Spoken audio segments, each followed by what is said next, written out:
বন্ধুরা, আজ একটু ফিরনি রান্না করছি।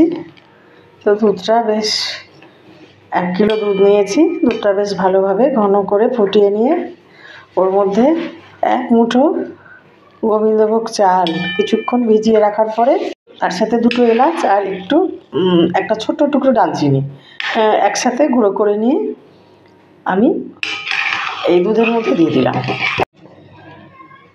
ফুটছে, কি সুন্দর তৈরি হচ্ছে ফিরনি বন্ধুরা।